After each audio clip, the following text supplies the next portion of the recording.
Bueno, en este video a la clase persona la vamos a definir abstracta.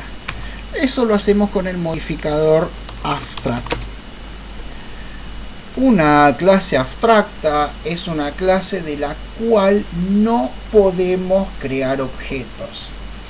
Cuando agrego este modificador, si vuelvo al test herencia, inmediatamente vamos a ver que el IDE nos coloca error al construir objetos de persona.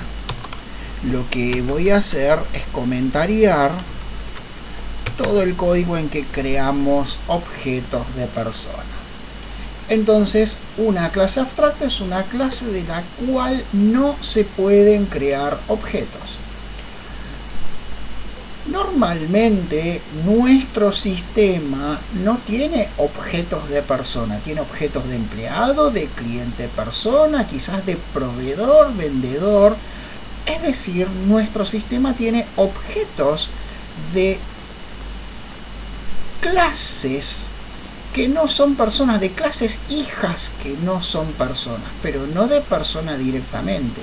La clase persona en este diagrama es una superclase. Recordemos que las clases padres son superclases, las clases hijas son subclases o clases derivadas. Las superclases normalmente representan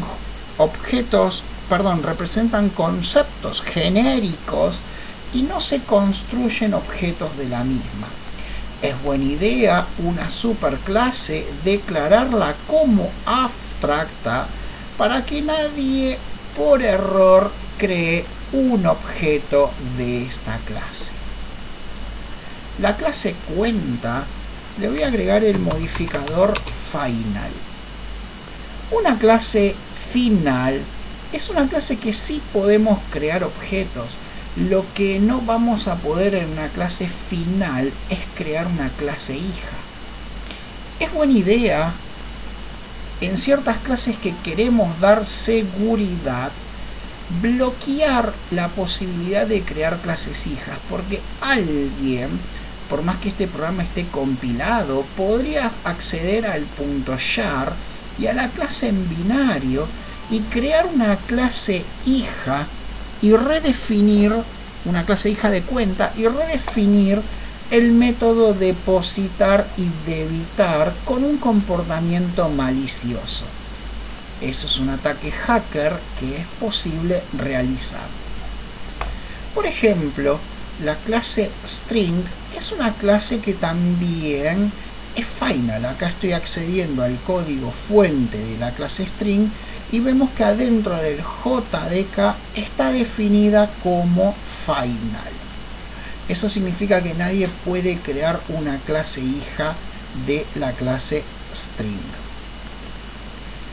Se suele decir que las clases finales son clases selladas, ¿sí? Porque nadie puede sobreescribir nada de esta clase. Al no poder crear una clase hija, nadie va a poder sobreescribir ningún método. Ahora, en la clase persona, el método saludar también lo voy a declarar abstract.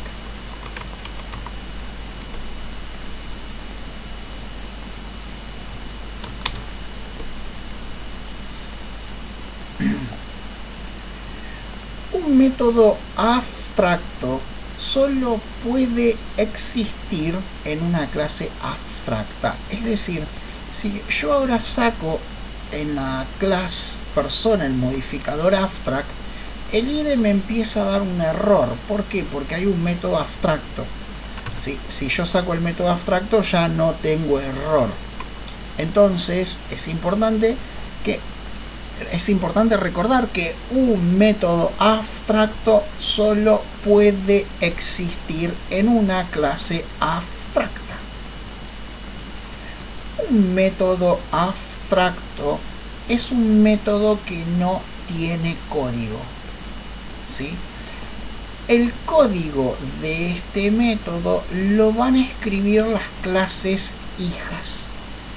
Yo estoy obligando con esto a quien cree una clase hija deba sobreescribir este método, o sea, deba implementar este método. Es una obligación, ¿sí? Recordemos, un método abstracto es un método que no tiene código y es un método que debe ser implementado en la clase hija, ¿sí? Cuando alguien cree una clase hija de persona, va a tener una obligación de escribir la forma de saludar. Bien.